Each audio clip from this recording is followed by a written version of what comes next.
ఆలోచించే పెద్దవాళ్ళందరూ అందరూ కూడా ముందరున్న మా రుద్రాక్ష భజన మండలి సభ్యులందరూ అంటే అన్ని సంఘాలు అన్ని శ్రీవాణి కావచ్చు, ప్రవీణ్ కావచ్చు, రమేష్ అన్న కావచ్చు, అన్ని కలిసి కూడా ఏంటంటే ఇవన్నీ కలిసి రుద్రాక్షగా నడుస్తున్నాయి. అందరూ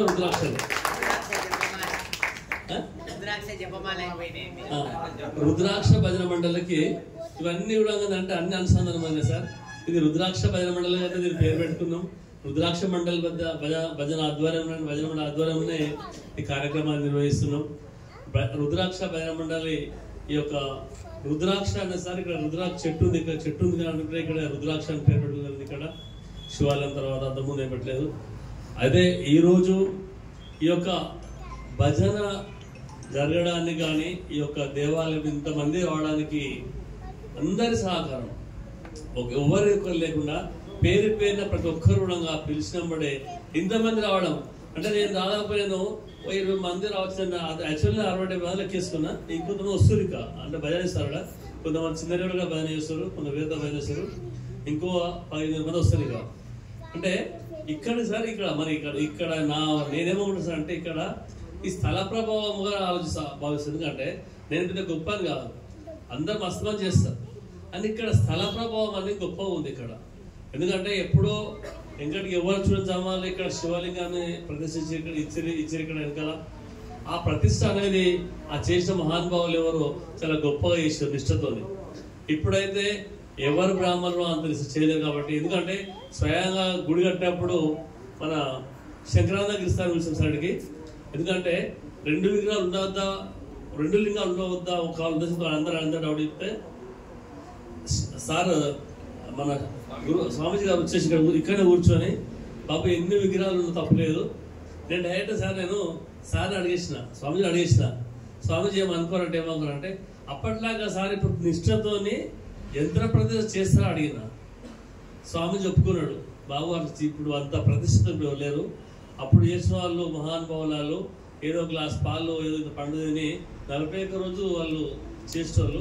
ఇప్పుడు ఏంటంటే మేము గుడికాడ గుళ్ళే పెడుతున్నాము, దేవుడి కాడ పెడుతున్నాము, రోజు మామూలుగా నిత్య పూజలు చేస్తున్నామని 40 రోజులు చేస్తున్నాము. కానీ అప్పట్లాగా సార్ ఇప్పుడు అప్పట్లాగా చాలా మంచి ప్లేస్ అది తీయొద్దు అని చెప్పిన తర్వాతనే ఇక్కడ 2వ లింగాలు పెట్టడం జరిగింది.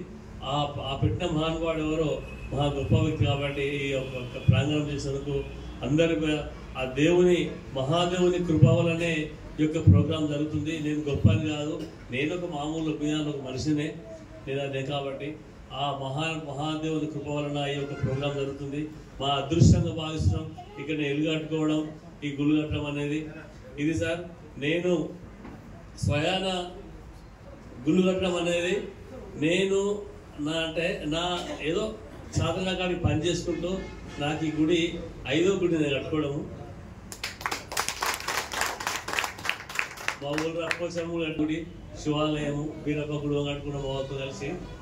అంటే దాని బీరప్ప గుడి మా వాళ్ళకు నేను లేనాం కాస్త కడతరా కట్టండి మా వాళ్ళు కుర్రలు మొత్తం బయటకు వచ్చి కట్టేది.